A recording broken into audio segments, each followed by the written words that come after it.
لیکن 8ویں محرم سے ایک قطرہ پانی نہیں موجود تھا. تو 8 محرم، 9 محرم اور 10 محرم یہ تینوں دن بنتے ہیں جس کا ہم ذکر کرتے ہیں کہ 3 روز کی بھوک اور پیاس کا عالم تھا. ہم تصور بھی نہیں کر سکتے کہ 3 دن تک کے انسان نہ کچھ کھائے اور نہ ہی کچھ پیے. آج ہم کوئی بھی مذہب کا ہو، ہمارا اسلام یہ سکھاتا ہے کوئی بھوکا اور پیاسا ہو وہاں آپ اس کا مذہب نہ دیکھیں، آپ اسے سیراب کریں، آپ اس کی غذا کا انتظام کریں، آپ اس کے لباس کا انتظام کریں، اس کی کسی طرح سے کام آ جائیں. یہ اسلام ہمیں سکھاتا ہے، یہی تو اسلام کی شیرینی ہے، اس کی پیاری بات ہے. لیکن وہاں پر وہ افراد جو خود کو کہتے تھے کہ ہم اسلام کے ماننے والے، اسی اسلام کو بچانے والی شخصیت، اسی اسلام کو نشر کرنے والی شخصیت رسول اللہ کے نواسے پر ہی پانی بند کر دیا گیا 3 روز تک. ہم ایک روز روزہ رکھتے ہیں نماز صبح سے لے کر کے نماز مغرب تک کی حالت یہ ہو جاتی ہے کہ بس منتظر ہوتے ہیں کہ کیسے اذان مغرب ہو اور ہم روزہ افطار کر لیں.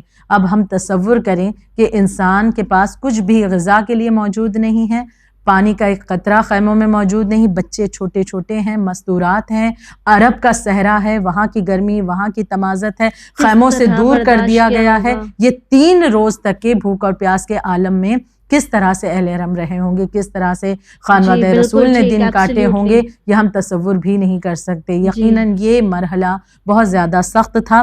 یہ بالکل واضح ہے کہ پانی کا ایک قطرہ بھی جو ہے خانوادہ رسول کو، مولا حسین، ان کے اصحاب و انصار کو نہیں ملا تھا. جی سسٹر، جس طرح آپ نے ابھی ہمیں بتایا کہ کس طرح 8ویں محرم کی شب گزر گئی اور صبح نمودار ہوتی ہے، تو 8ویں محرم کی صبح امام حسین علیہ السلام اور آپ کے اصحاب کے لیے اب کون سے نئے مصائب لے کے آتی ہے؟ یقیناً 8 محرم کی صبح وہ دن نزدیک آ رہا ہے جو مولا حسین علیہ الصلوۃ والسلام کی زندگی کا آخری دن ہوگا. مہربان، انتہائی مہربان امام کہ جنہوں نے حر کے لشکر کو ایک جانور تک کو سیراب کیا تھا، ایک فرد کو سیراب کیا، کہ جنہیں کسی کی پیاس برداشت نہیں تھی. کوئی کسی کو بھی بھوکا اور پیاسا امام نہیں دیکھ سکتے تھے. آج ان کے بچے پیاسے ہیں. اللہ تش کی صدائیں خیموں سے گونجتی ہوں گی، کیا دل پر گزرتی ہوگی یہ امام جانتے ہیں. لیکن اس عالم میں بھی امام صبر و شکر اور عبادت الہی سے کام لے رہے ہیں. ہم دیکھتے ہیں کہ 7 محرم گزر گئی، 8 محرم کی صبح نمودار ہوئی. پیاس کا غلبہ حد سے زیادہ بڑھ گیا ہے. یزید ابن حسین ہمدانی نے امام سے اجازت چاہی، یہ امام کے اصحاب میں سے تھے. تو انہوں نے امام سے اجازت چاہی کہ جا کر کے ابن سعد سے جو ہے فہمائش کریں اور اسے سمجھائیں، فہمائش کریں یعنی سمجھائیں اسے کہ وہ اس گمراہی سے باز آ جائے جو اس نے پانی کو روک رکھا ہے، بندش آپ کر رکھی ہے. امام نے انہیں اجازت دی. ابن حسین درانہ ابن سعد کے خیمے میں داخل ہو جاتے ہیں امام کی اجازت کے بعد. اور اس کے بعد یزید ابن حسین ہمدانی جن کا ذکر کیا جا رہا ہے امام کی اجازت سے، پھر یہ جا کر کے ابن سعد سے ملتے ہیں. لیکن اس طرح درانہ یعنی بالکل بغیر پوچھے ڈائریکٹ اندر خیمے میں ابن سعد کے داخل ہو جاتے ہیں، سلام بھی نہیں کرتے ہیں. اب جب وہاں پہنچتے ہیں تو ابن سعد ملعون کہتا ہے کہ تو نے مجھے سلام نہیں کیا، کیا میں مسلمان نہیں ہوں؟ یہ پلٹ کر کے کہتے ہیں کہ میں تجھے مسلمان کیسے مانوں، کہ مسلمان تو خود کو اگر کہتا ہے تو کیسے یہ ممکن ہے کہ رسول خدا کی آل پر تو نے پانی بند کر رکھا ہے، انہیں بھوکا اور پیاسا رکھا ہے، انہیں تکلیفیں دے رہا ہے، تو کس طرح سے مسلمان اپنے آپ کو کہتا ہے؟ میں تجھے مسلمان نہیں مانتا. اس کے بعد پانی کے متعلق یہ کہنے لگے کہ اس پانی کو تم نے جانوروں کے لیے، یہود و نصارہ کے لیے بھی جو ہے آزاد کر رکھا ہے. بالکل. لیکن اسی پانی کو جو ہے اہل بیت اطہار کے لیے بند کر رکھا ہے. یہ تمام باتیں ہوئیں اور انہوں نے پھر سے سمجھانے کی کوشش کی ہے اس بندش آپ کو ہٹا دے. لیکن یہ ملعون عمر سعد پلٹ کر کہتا ہے کہ یہ ہرگز ممکن نہیں ہے، کیونکہ میں بندش آب اگر ہٹاتا ہوں ملک رے میرے ہاتھوں سے چلا جائے گا اور میں ملک رے کو اپنے ہاتھوں سے جانے نہیں دینا چاہتا. پھر یہ تمام باتیں آ کر کے ابن حسین واپس آ کر کے امام سے بیان کرتے ہیں اور عمر سعد کے متعلق کہ وہ حکومت رے کی لالچ میں بالکل آمادہ ہو چکا ہے آپ کے قتل کے لیے اور جنگ کے لیے. امام کو یقین ہو گیا کہ اب جنگ ہو کر رہے گی. پھر امام نے خیموں کے گرد جو ہے خندق، یہ بھی 8 محرم کا ہی واقعہ ہے، امام نے خیموں کے گرد جو ہے خندق کھودنے کا حکم دیا تاکہ اس تدبیر سے دشمن خیمہ گاہ تک نہ پہنچ سکے. یعنی ہر انسان میں ایک غیرت پائی جاتی ہے کہ ہمارے گھر والے ہیں، ہمارے عزیز ہیں، اقربا ہیں، اگر ہم اس دنیا سے چلے جائیں تو ان کی حفاظت کے لیے کچھ انتظام کر جائیں. مولا حسین علیہ الصلوۃ والسلام جانتے تھے کہ میری شہادت کے بعد یہ ہمارے خانوادے کو یہ یزیدی ملعون میرے خانوادے کو اسیر کریں گے، اذیتیں دیں گے، لیکن پھر بھی امام کا رحم دل یقیناً تو امام نے خندق کھودنے کا حکم دیا تاکہ دشمن خیمہ گاہ تک نہ پہنچ سکے، حالانکہ کوشش کارگر ثابت نہیں ہوئی تھی۔ جی سسٹر، جس طرح ہم دیکھتے ہیں کہ بارہا امام حسین علیہ السلام کی طرف سے یا امام کے اصحاب و انصار کی طرف سے کوشش کی گئی عمر ابن سعد کو بتانے کی، سمجھانے کی، امام پر بھی سختیاں بڑھتی گئی، لیکن ہم دیکھتے ہیں کہ کئی مقامات پر اور کئی بار امام حسین علیہ السلام نے عمر ابن سعد کو نصیحت کی، اسے یہ بتانے کی کوشش کی کہ کس طرح وہ دنیا میں اس طرح ڈوب چھپا ہے کہ اسے آخرت نظر نہیں آ رہی ہے۔ تو یہ ہم جو دیکھتے ہیں کہ عمر ابن سعد کا امام کی بات نہ ماننا یا امام کی بات کا عمر ابن سعد پر اثر نہیں ہونا، لیکن پھر بھی امام کا بار بار عمر ابن سعد کو نصیحت کرنا، ہمیں کیا پیغام ملتا ہے؟ اس چیز میں کون سا درس ہے جو چھپا ہوا ہے؟ یقیناً امام کا جو قیام کا مقصد تھا وہ امام نے بالکل آغاز سے ہی واضح کر دیا تھا کہ امر بالمعروف اور نہی عن المنکر، میں نیکی کی ہدایت کے لیے چلا ہوں اور برائی سے روکنے کے لیے۔ امام نے واضح لفظوں میں کہا تھا، نہ میں حکومت کی لالچ میں چلا ہوں، نہ اقتدار کے لیے، میں اگر نکلا ہوں تو اس دین کی بقا کے لیے، امر بالمعروف کے لیے، نہی عن المنکر کے لیے، برائی کو روکنا چاہتا ہوں، اچھائی کو پھیلانا چاہتا ہوں۔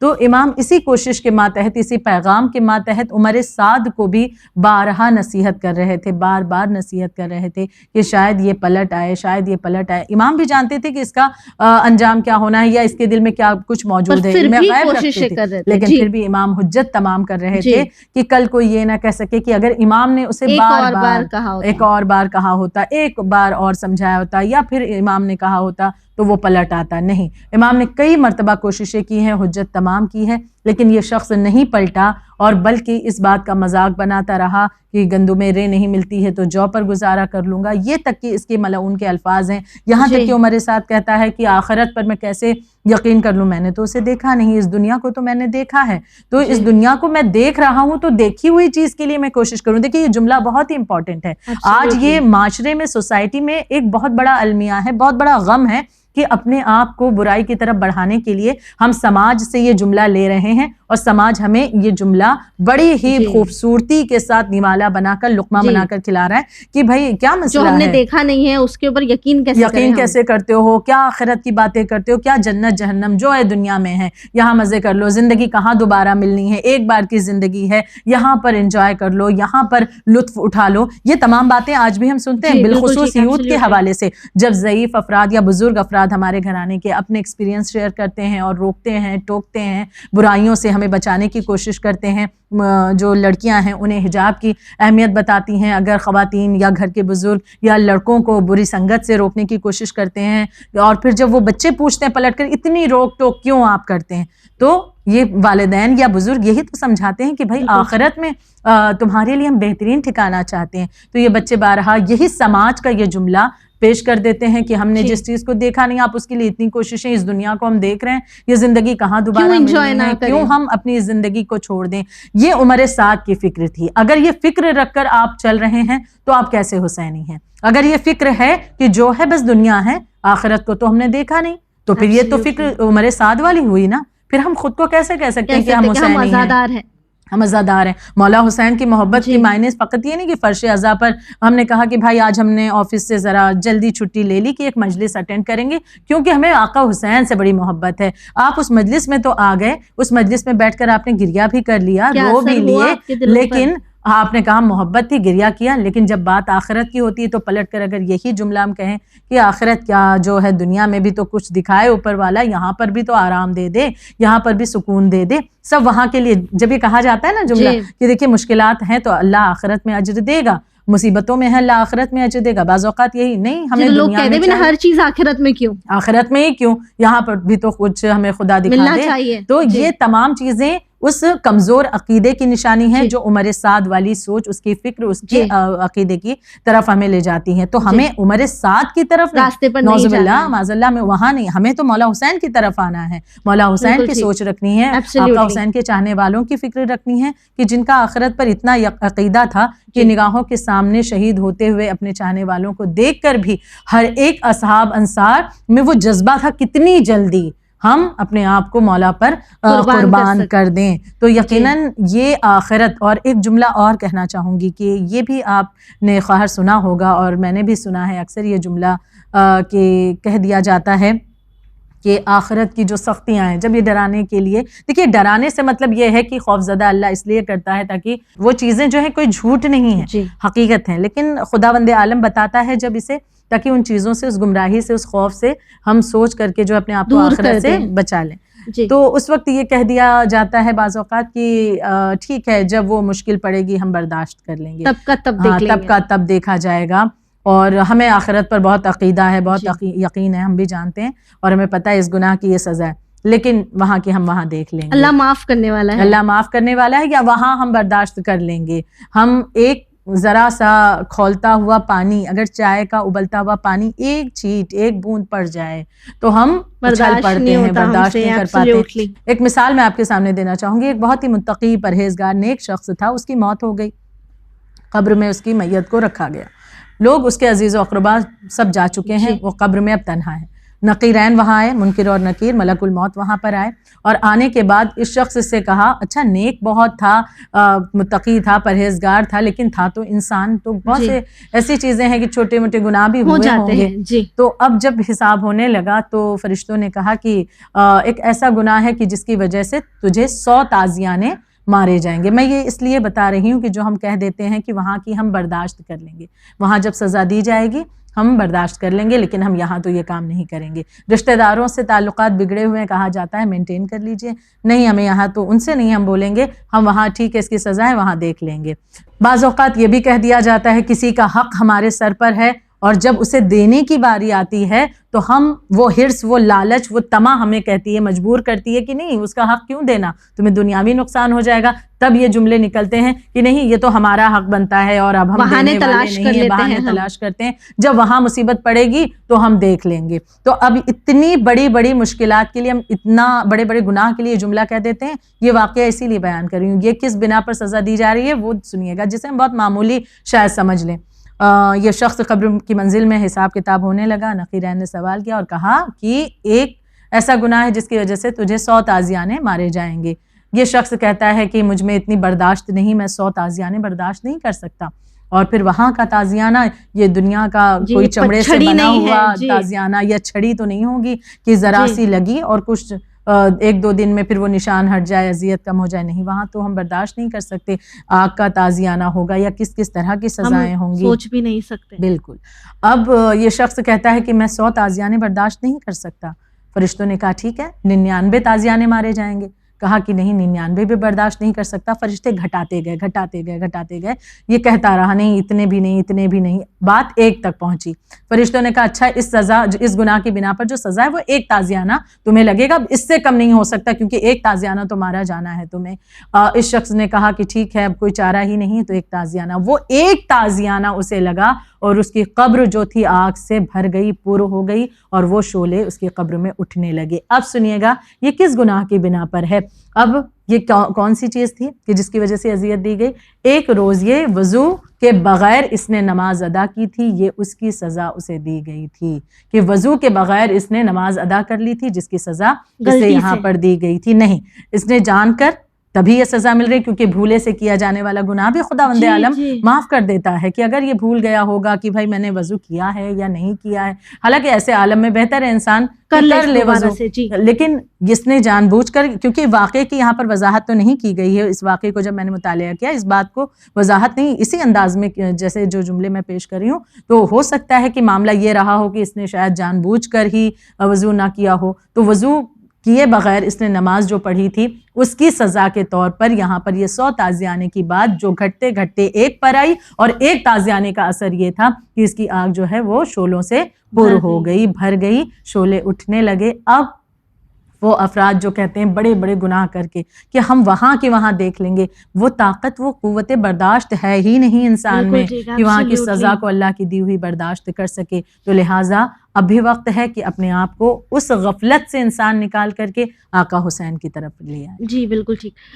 سسٹر اسی بات پر رک کر ایک اور سوال کرنا چاہوں گی کہ آپ نے بہت ہی بہترین طور پر ہمیں ایکسپلین کیا کہ کس طرح جب ماں باپ بچوں کو سمجھاتے ہیں تو بچے پلٹ کر یہ نہ کہے کہ ہم تب کی تب دیکھ لیں گے. وہی ہم یہ دیکھتے ہیں کہ امام حسین علیہ السلام جو ہر چیز کا علم رکھتے ہیں, ہر چیز جانتے ہیں, وہ جانتے ہیں کہ وہ عمر ابن سعد کو کتنی بھی نصیحت کر لیں گے نہیں پلٹے گا, نہیں پلٹے گا. امام جانتے ہیں, اور پھر بھی امام ہر بار کوشش کرتے ہیں, نصیحت کرتے ہیں, ایڈوائز دیتے ہیں, سمجھانے کی کوشش کرتے ہیں. انہوں نے اپنے ایفرٹ میں کوئی کمی نہیں کی, بے شک ٹھیک ہے. لیکن وہی بہت ہی افسوس کے ساتھ, بہت ہی معذرت کے ساتھ میں آج کے پیرنٹس کو یہ کہنا چاہوں گی کہ جب ہم یہ دیکھتے ہیں کہ ہمارے بچے کوئی غلطی کر رہے ہیں یا ہمارے پیرنٹس سے خدا نخواستہ کوئی غلطی ہو جائے, اب بچے انہیں نصیحت کرنے کی کوشش کریں یا یہ اپنے بچوں کو نصیحت کرنے کی کوشش کرے, تو دونوں میں معاملہ یہی ملتا ہے کہ لوگ ایک سے دو بار بتا دیں گے, تیسری بار یہ کہتے ہیں ارے چھوڑو جو کرتے ہیں کرنے تو, مجھے میرا کام تو بولنا تھا نا, میں نے کر دیا. جبکہ ہم کربلا میں یہ دیکھ رہے ہیں کہ عمر ابن سعد جس نے امام پر پانی تک روک دیا ہے, امام اسے بھی نصیحت دے رہے ہیں, تو اس میں ہمارے لیے کیا پیغام ہے؟ بے شک بہت بڑا پیغام. دیکھیں سب سے بڑا ایک فرق پہلے ہم سمجھیں کہ امام علم غیب رکھتے ہیں, معصوم شخصیت, جانتے ہیں کہ یہ نہیں پلٹنے والا, پھر بھی امام اسے جو ہے نصیحت کر رہے ہیں, حجت تمام کر رہے ہیں. ہم تو ایک گنہگار انسان ہے نا, ہم تو نہیں جانتے کہ اس کے دل میں کیا ہے, وہ پلٹے گا یا نہیں. تو ہمارے سامنے عمر ابن سعد ہے, یقیناً ہمارے اپنے بچے یا ہمارے اپنے رشتہ دار ہمارے اپنے عزیز ہیں, اور کوئی اگر بہکا ہوا بگڑا ہوا اس طرح سے ہے تو ہم تو یہ نہیں جانتے کہ پتہ نہیں یہ ہو سکتا ہے سدھر بھی جائے, نہیں بھی سدھرے, تو ہم اپنی پوری ایفرٹس لگا کر اس کے لیے کوشش کیوں نہ کریں. یہ جملہ بالکل غلط ہے کہ ہم کہہ دیا کرتے ہیں کہ ہمیں اس کے حال پر چھوڑ دینا ہے, ہمیں اس سے کوئی سروکار نہیں ہے, کیونکہ اس بات کی اجازت اسلام بھی نہیں دیتا. اور اگر ہم اسے غور سے بھی سمجھنے کی اس معاملے کو کوشش کریں کہ جب کسی گنہگار کو اس کے حال پر یوں ہی چھوڑ دیا جاتا ہے کہ ٹھیک ہے اسے گناہ جو کر رہا ہے اس یہ جانے, ہم سے مطلب نہیں ہے, تو وہ انسان اور آزاد ہو جاتا ہے گناہ کو کرنے کے لیے. بالکل. اور اگر اس پر جو ہے پکڑ بنائے رکھی جاتی ہے, بالخصوص اگر والدین اپنے بچوں کے اعتبار سے یا پھر کوئی عزیز و اقربا کے اعتبار سے جب انہیں غلطیوں پر روکا جاتا ہے یا سمجھانے کی کوشش کی جاتی ہے, تو ایک کہیں نہ کہیں ایک, چاہے ہم اسے کہہ لیں ڈر ہے یا ایک رسپیکٹ کے اعتبار سے ہے یا شرما حضوری کے اعتبار سے کہہ لیں, وہ انسان ایک لمحے کے لیے سوچے گا تو کہ ہاں ٹھیک ہے میں غلط ہوں, مجھے روکا جا رہا ہے تو مجھے کچھ تو کوشش کرنی ہے, کچھ تو صحیح کرنا ہے. کبھی ہو سکتا ہے کہ دل میں وہ یہ سوچے کہ نہیں میں بس انہیں خوش کرنے کے لیے ظاہری کر دوں, ہو سکتا ہے اس کے ظاہری کرنے میں ہی اللہ برکت دے دے اور وہ بات اس کے قلب تک اتر جائے. تو یقیناً کوشش تو کرنی ہے. بہرحال جب عمر سعد جیسے ملعون کے امام عالی مقام کوشش کرتے کر رہے ہیں اور اسے دنیا کی لالچ تھی, تو امام نے اسے دنیا کے متعلق بھی کہا کہ تجھے یہ چیزیں میں عطا کر دوں گا دنیاوی بھی, لیکن یہ ملعون رے کی حکومت کے لیے مولا حسین علیہ الصلوۃ والسلام سے دغا کرنے کے لیے پوری طرح سے آمادہ ہو چکا تھا. جی بالکل ٹھیک ہے آپ نے. سسٹر آپ کا بہت بہت شکریہ اپنا قیمتی وقت دینے کے لیے. ویورز آخر میں بس آپ سے یہی کہنا چاہیں گے کہ ہمارے آج کے ایپیسوڈ میں امام حسین علیہ السلام اس طرح ہمارے سامنے چراغ ہدایت بن کر سامنے آئے ہیں کہ وہ ہمیں یہ پیغام دیتے ہیں کہ جب ہم ہمارے سامنے کچھ غلط ہوتا ہوا دیکھیں, چاہے وہ غلط ہمارے بچے کرے, ہمارے ماں باپ کرے, ہمارے دوست کرے, ہمارے اپنے کرے, تو ہمیں انہیں ہدایت دینی ہے, ہمیں انہیں اس غلط کرنے سے روکنا ہے. کربلا جو ایک بہترین درسگاہ ہے, اس کا ایک سب سے اہم پیغام یہ بھی ہے کہ آپ کے سامنے کوئی بھی آ جائے, آپ کا فریضہ یہ بنتا ہے کہ آپ سامنے والے کو جتنا ہو سکے گائیڈ کرنے کی کوشش کریں. آپ اپنی طرف سے اپنا کام کریں, سامنے والے کے دل میں چینج لانا پروردگار عالم کا کام ہے. اسی امید کے ساتھ ہمیں دیجیے اجازت, پر بنے رہیے چینل ون کے ساتھ پیغام انسانیت. شکریہ.